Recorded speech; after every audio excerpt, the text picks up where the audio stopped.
ಮಾತನಾಡಿದ್ರೆ ಕೋಗಿಲೆ ಕೂಗಿದಂತೆ ಆಗತ್ತೆ. ಮೈಕ್ ಹಿಡಿದು ಹಾಡೋಕೆ ನಿಂತ್ರೆ ಮೈ ಜುಮ್ಮೆನಿಸುತ್ತೆ. ಇವರ ಧ್ವನಿಯಲ್ಲಿ ಪ್ರೀತಿ ಇದೆ, ವಿರಹವಿದೆ, ತುಂಟತನವಿದೆ, ಕರುಣೆ ಇದೆ, ನೋವಿದೆ, ಗೆಳೆತನವಿದೆ. ಅಂತಿಂತ ಹೆಣ್ಣು ನಾನಲ್ಲ ಎಂಬ ಗಟ್ಟಿತನವಿದೆ. ಚಳಿ ಚಳಿ ತಾಳೆನು ಈ ಚಳಿಯ ಅಂತ ಅವರು ಹಾಡಿದ್ರೆ ರಸಿಕರ ಎದೆಯಲ್ಲಿ 100 ಕಾಮನ ಬಿಲ್ಲುಗಳ ಚಿತ್ತಾರ. ದೀಪವು ನಿನ್ನದೇ ಅಂತ ಅವರು ಹಾಡಿದ್ರೆ ಆರದಿರಲಿ ಬೆಳಕು ಅಂತ ಬೇಡಿಕೊಳ್ತಾರೆ ಜನ. ನಿಜ, ಅವರಿನ್ನು ನೆನಪು ಮಾತ್ರ, ಆದ್ರೆ ಅವರ ಕಂಠಸಿರಿ ಚಿರಸ್ಥಾಯಿ. ಅಂದ ಹಾಗೆ ಅವರು ಯಾರು ಅನ್ನೋದನ್ನ ವಿವರಿಸಿ ಹೇಳಬೇಕಿಲ್ಲ ಬಿಡಿ. ಮೆಲೋಡಿ ಕ್ವೀನ್ ಎಸ್ ಜಾನಕಿ, ನಮ್ಮ ನಿಮ್ಮೆಲ್ಲರ ಪ್ರೀತಿಯ ಜಾನಕಮ್ಮ. ಕನ್ನಡದವರೇ ಎನ್ನುವಷ್ಟು ಕನ್ನಡತನ ಮೈಗೂಡಿಸಿಕೊಂಡ ಈ ಗಾನ ಸರಸ್ವತಿ ಇಂದು ನಮ್ಮೊಂದಿಗಿಲ್ಲ. ಹೌದು, ಜಾನಕಮ್ಮ ದಕ್ಷಿಣ ಭಾರತದ ಮಹಾನ್ ಹಿನ್ನೆಲೆ ಗಾಯಕಿ. ಸಂಗೀತವನ್ನ ಭಕ್ತಿಯ ಕಾಯಕವೆನ್ನುವ ಇವರಲ್ಲಿರುವ ಧ್ವನಿ ಮತ್ತು ಮೊಗದಲ್ಲಿನ ಕಳೆ ಗೌರವ ಮೂಡಿಸುವಂತಹದ್ದು. ಎಸ್ ಜಾನಕಿ 1938ರ ಏಪ್ರಿಲ್ 23ರಂದು ಆಂಧ್ರಪ್ರದೇಶದ ಗುಂಟೂರು ಜಿಲ್ಲೆಯ ರೇಪಲ್ಲೆ ಎಂಬ ಗ್ರಾಮದಲ್ಲಿ ಜನಿಸುತ್ತಾರೆ. ತಮ್ಮ 3ನೇ ವಯಸ್ಸಿನಲ್ಲೇ ಸಂಗೀತಗಾರ್ತಿಯ ಸಕಲ ಸುಲಕ್ಷಣಗಳನ್ನು ಹೊರಹೊಮ್ಮಿಸಿದ ಜಾನಕಮ್ಮ ನಾದಸ್ವರ ವಿದ್ವಾನ್ ಶ್ರೀ ಪೈಡಿ ಸ್ವಾಮಿ ಎಂಬುವರಲ್ಲಿ ಸಂಗೀತಾಭ್ಯಾಸವನ್ನ ಪ್ರಾರಂಭಿಸುತ್ತಾರೆ. 1956ರಲ್ಲಿ ಆಕಾಶವಾಣಿ ನಡೆಸಿದ ಸಂಗೀತ ಸ್ಪರ್ಧೆಗಳಲ್ಲಿ ರಾಷ್ಟ್ರಪತಿ ಬಾಬು ರಾಜೇಂದ್ರ ಪ್ರಸಾದ್ ಅವರಿಂದ ಬಹುಮಾನ ಸ್ವೀಕರಿಸಿದ ಜಾನಕಮ್ಮ ಮುಂದೆ ಚೆನ್ನೈಗೆ ಬಂದು ಸಂದರ್ಶನದಲ್ಲಿ ಲತಾ ಮಂಗೇಶ್ಕರ್ ಅವರ ರಸಿಕ್ ಬಲಾಮ ಎಂಬ ಸುಪ್ರಸಿದ್ಧ ಗೀತೆಯನ್ನ ಮನೋಜ್ಞವಾಗಿ ಹಾಡಿ ಪ್ರಸಿದ್ಧ ಎವಿಎಂ ಸಂಸ್ಥೆಯವರ ಕಾಂಟ್ರಾಕ್ಟ್ ಪಡಿತಾರೆ. 1957ರಲ್ಲಿ ಪ್ರಸಿದ್ಧ ಸಂಗೀತ ನಿರ್ದೇಶಕ ಟಿ ಚಲಪತಿರಾವ್ ಅವರ ತಮಿಳು ಚಿತ್ರ ವಿದಿಯನ್ ವಿಳಿಯಾಟ್ಟು ಜಾನಕಿ ಅವರು ಹಾಡಿದ ಪ್ರಥಮ ಚಿತ್ರ. ಮುಂದೆ ತೆಲುಗಿನ ಚಿತ್ರ ಎಂಎಲ್ಎ, ಕನ್ನಡದ ಕೃಷ್ಣ ಗಾರುಡಿ ಇವೆಲ್ಲ ಒಂದಾದ ನಂತರ ಒಂದು ಹರಿದು ಬರಲು ಪ್ರಾರಂಭವಾದವು. ಮಲಯಾಳಂ ಚಿತ್ರಗಳಲ್ಲಿ ಕೂಡ ಹಾಡಲು ಪ್ರಾರಂಭಿಸುತ್ತಾರೆ. ಹೀಗೆ ಅವರು ದಕ್ಷಿಣ ಭಾರತದ ಎಲ್ಲ ಪ್ರಧಾನ ಭಾಷೆಗಳ ಗಾಯಕಿಯಾದರು. ಜೊತೆಗೆ ಹಿಂದಿಯನ್ನೊಳಗೊಂಡಂತೆ ಭಾರತದ ಬಹಳಷ್ಟು ಭಾಷೆಗಳಲ್ಲಿ ತಮ್ಮ ಗಾನ ಮಾಧುರ್ಯವನ್ನ ಹರಿಸುತ್ತಾರೆ. ತಮಿಳಿನಲ್ಲಿ 1958ರ ಸುಮಾರಿನಲ್ಲಿ ಅವರು ನಾದಸ್ವರ ವಿದ್ವಾನ್ ಅರುಣಾಚಲಂ ಅವರ ನಾದಸ್ವರದೊಂದಿಗೆ ಮೇಳೈಸಿ ಹಾಡಿದ ಸಿಂಗಾರವೇಲೇನೆ ದೇವಗೀತೆ ಪ್ರಾರಂಭದ ವರ್ಷಗಳಲ್ಲಿ ಅವರನ್ನ ಅಪ್ರತಿಮ ಗಾಯಕಿ ಎಂದು ಇಡೀ ದೇಶ ಗುರುತಿಸುವಂತೆ ಮಾಡಿತು. ಆ ನಂತರದಲ್ಲಿ ಅವರು ಹಾಡಿರುವ ಗೀತೆಗಳ ಸಂಖ್ಯೆ 20,000ವನ್ನು ಮೀರಿದೆ. ಒಮ್ಮೆ ಒಂದು ಸಂದರ್ಶನದಲ್ಲಿ ಅವರೊಂದಿಗೆ ಬಹಳಷ್ಟು ವರ್ಷಗಳವರೆಗೆ ಹಾಡುತ್ತಾ ಬಂದಿರುವ ಡಾಕ್ಟರ್ ಎಸ್ ಪಿ ಬಾಲಸುಬ್ರಹ್ಮಣ್ಯಂ ಹೇಳುತ್ತಿದ್ರು, ನಮ್ಮ ಜಾನಕಮ್ಮ ಇದ್ದಾರಲ್ಲ, ಅವರು ಯಾವುದೇ ಗೀತೆಯನ್ನಾಗಲಿ ಒಂದೇ ಪ್ರಾರಂಭದಲ್ಲಿ ತೆಗೆದುಕೊಳ್ಳುವ ರೀತಿ ತಮ್ಮ ಉಸಿರನ್ನ ಅತ್ಯಂತ ಆಳವಾಗಿ ಗಾನಲಯದಲ್ಲಿ ಸುಲಲಿತವಾಗಿ ಬೆರೆಸುವ ರೀತಿ ಇದೆಯಲ್ಲ, ಅದೊಂದು ಅಸಾಮಾನ್ಯವಾದ ಸಂಗತಿ ಅಂತ. ಹಾಡುವ ಪ್ರಾರಂಭದಲ್ಲಿ ಯಾವುದೇ ಹಮ್ಮು ಬಿಮ್ಮುಗಳ ಕೆಮ್ಮಿನ ಸಣ್ಣ ಆಚೆ ಈಚೆಗಿನ ಧ್ವನಿಯನ್ನು ಕೂಡ ಅವರು ಮಾಡುವುದಿಲ್ಲ ಎಂಬ ಪ್ರತೀತಿ ಇದೆ. ಒಮ್ಮೆ ಜಾನಕಮ್ಮ ಹೇಳಿದ್ರು, ನಾನು ಯಾವುದೇ ವಿಶೇಷ ತಯಾರಿಯನ್ನಾಗಲಿ ಆರೈಕೆಯನ್ನಾಗಲಿ ನನ್ನ ಧ್ವನಿಗೆ ಮಾಡಿಕೊಳ್ಳುವುದಿಲ್ಲ. ಅವರು ಹೇಳುವ ಮತ್ತೊಂದು ಮಾತು, ಅವರ ಎಲ್ಲ ಸಾಧನೆಗಳ ಗುಟ್ಟು ಪರಮಾತ್ಮ ಶ್ರೀಕೃಷ್ಣ ಮತ್ತು ಶಿರಡಿ ಸಾಯಿಬಾಬಾ. ನಾನು ಹೇಗೆ ಹಾಡುತ್ತೇನೆ ಗೊತ್ತೇ? ಸತ್ಯ ಹೇಳಬೇಕೆಂದರೆ ನಾನು ಹಾಡುವುದೇ ಇಲ್ಲ. ಶ್ರೀಕೃಷ್ಣ ನನ್ನಂತರಂಗದ ದೈವನಾದ, ಆತನ ಕಾಯಕವದು ಎಂದು ಹೇಳಿದ್ರು. ಜಾನಕಮ್ಮ ಅವರ ಬಗ್ಗೆ ಹೇಳಬೇಕೆಂದರೆ ಮಹಾಸಾಗರದ ಆಳವನ್ನ ಅರಸ ಹೊರಟಂತೆ. ಅವರ ಹಾಡುಗಳ ಬಗ್ಗೆ ಹೇಳುವಾಗ ಆ ಕ್ಷಣಕ್ಕೆ ಬಂದ ನೆನಪುಗಳನ್ನ ಹೇಳಬಹುದೇ ವಿನಃ ಅವರು ಹಾಡಿರುವ ಶ್ರೇಷ್ಠ ಗೀತೆಗಳ ಒಂದು ಸಣ್ಣ ಅಳತೆಯನ್ನ ಕೂಡ ನಾವು ಕ್ರಮಿಸಲಾರವೇನೋ. ನೋಡು ಬಾ ನಮ್ಮೂರ ತಾಯೇ ಬಾರ ಮೊಗವ ತೋರ ಕನ್ನಡಿಗರ ಮಾತೆಯೇ, ಯುಗ ಯುಗಾದಿ ಕಳೆದರು ಹೇಳೆ ಗೆಳತಿ ಪ್ರಿಯ ಮಾಧವ ಬಾರನೆ ಎಂದು.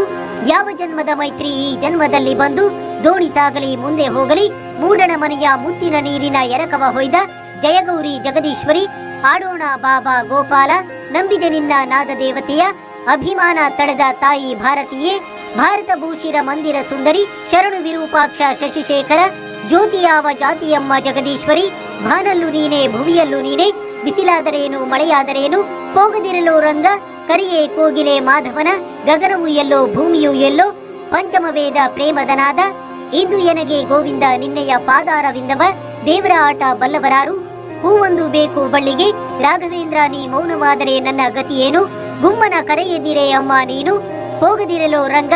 ಹೀಗೆ ಹೇಳುತ್ತಾ ಹೋಗಬಹುದು. ಹೇಮಾವತಿ ಚಿತ್ರದ ಶಿವಶಿವ ಎನ್ನದ ನಾಲಿಗೆ ಏಕೆ ಎಂಬ ಹಾಡು ಅವರಿಗೆ ಅತ್ಯಂತ ಚಾಲೆಂಜಿಂಗ್ ಹಾಡು ಎಂದು ಅವರು ಬಹಳಷ್ಟು ಕಡೆ ಹೇಳಿದ್ದಾರೆ. ಅವರು ಹಾಡಿರುವ ಭಕ್ತಿಗೀತೆಗಳು ಅನೇಕವಾಗಿದ್ದು, ಗಜಮುಖನೇ ಗಣಪತಿಯೇ, ಮಲೆನಾಡಿನ ಈ ಸೊಬಗಿನ ಐಸಿರಿ ಚೆಲುವಿನವರ ಶೃಂಗೇರಿ, ಇವಳೇ ವೀಣಾಪಾಣಿ ಮುಂತಾದ ಹಾಡುಗಳಂತೂ ಎಲ್ಲೆಲ್ಲೂ ತುಂಬಿ ತುಳುಕಿದೆ. ಯುಗಳ ಗೀತೆಗಳಲ್ಲಿ ಒಲಿದ ಜೀವ ಜೊತೆಯಲ್ಲಿರಲು ಬಾಳು ಸುಂದರ ಎಂಬ ಗೀತೆಯಲ್ಲಿ ವಿಶ್ವವೆಲ್ಲ ಭವ್ಯವಾದ ಪ್ರೇಮ ಮಂದಿರ ಎಂದು ಅವರು ಅಭಿವ್ಯಕ್ತಿಸಿರುವ ಭಾವ ಎಲ್ಲರನ್ನೂ ಅತೀವವಾಗಿ ಸೆಳೆದಿದೆ. ಪಿಬಿಎಸ್ ಅವರೊಂದಿಗಿನ ಕನ್ಯಾರತ್ನ ಚಿತ್ರದಲ್ಲಿ ಸುವಿ ಸುವಿ ಸುವಾಲೆ, ಹೊಂಬಿಸಿಲು ಚಿತ್ರದ ಜೀವವೀಣೆ ನೀಡು ಮಿಡಿತದ ಸಂಗೀತ, ಗಂಧದ ಗುಡಿ ಚಿತ್ರದಲ್ಲಿ PB ಶ್ರೀನಿವಾಸ್ ಅವರೊಂದಿಗೆ ಪುಟ್ಟ ಹುಡುಗಿಯಂತೆ ಎಲ್ಲೂ ಹೋಗಲ್ಲ ಮಾಮ ಎಂದು ಹಾಡುವ ದಾಟಿ, ದೇವರ ಗುಡಿಯ ಕಣ್ಣು ಕಣ್ಣು ಒಂದಾಯಿತು, ಮುಗಿಯದ ಕತೆ ಚಿತ್ರದ ಕಂಗಳು ವಂದನೆ ಹೇಳಿದೆ, ಹೃದಯವು ತುಂಬಿ ಹಾಡಿದೆ, ಧರ್ಮಸೆರೆ ಚಿತ್ರದ ಈ ಸಂಭಾಷಣೆ, ಹುಡುಗಾಟದ ಹುಡುಗಿ ಚಿತ್ರದ ಬೆಳ್ಳಿಯ ತೆರೆಯ ಮೋಡದ ಮರೆಯ ವಾಣಿ ಜಯರಾಮ್ ಅವರ ಜೊತೆಯಲ್ಲಿ ವಿಜಯವಾಣಿ ಚಿತ್ರದ ಮಧುಮಾಸ ಚಂದ್ರಮ, ರಾಜವರ ಜೊತೆಯಲ್ಲಿ ಶ್ರೀನಿವಾಸ ಕಲ್ಯಾಣದ ನಾನೇ ಭಾಗ್ಯವತಿ ಎಂದು ನಾನೇ ಪುಣ್ಯವತಿ, ಹೀಗೆ ಅವರ ನೂರಾರು ಸುಂದರ ಸುಶ್ರಾವ್ಯ ಹಾಡುಗಳಿವೆ. ತಮಿಳಿನಲ್ಲಿ ಕರೈ ಕುರುಚಿ, ಅರುಣಾಚಲಂ ಅವರ ನಾದಸ್ವರದೊಂದಿಗೆ ತಮ್ಮ ಸ್ವರ ಮೇಳೈಸಿ ಅದ್ಭುತವಾಗಿ ಮೂಡಿಸಿದ ಸಿಂಗಾರವೇಲೇನೆ ದೇವ ಹಾಡಿನಂತೆ, ಕನ್ನಡದಲ್ಲಿ ಬಿಸ್ಮಿಲ್ಲಾ ಖಾನ್ ಅವರ ಶಹನಾಯ್ ಜೊತೆ ತಮ್ಮ ಗಾನವನ್ನ ಮೇಳೈಸಿ ಹೊರತಂದ ಕರೆದರೂ ಕೇಳದೆ ಗೀತೆ ಕೂಡ ಒಂದು ಅಪೂರ್ವ ಗಾಯನವೇ ಸರಿ.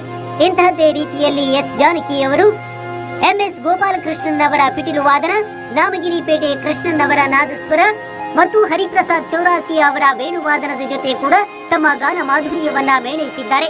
ಎಸ್ ಜಾನಕಿ ಅವರಿಗೆ ಹಲವು ರಾಷ್ಟ್ರ ಪ್ರಶಸ್ತಿಗಳು, ವಿವಿಧ ರಾಜ್ಯಗಳ ಗೌರವಗಳು ಸಂದಿವೆ.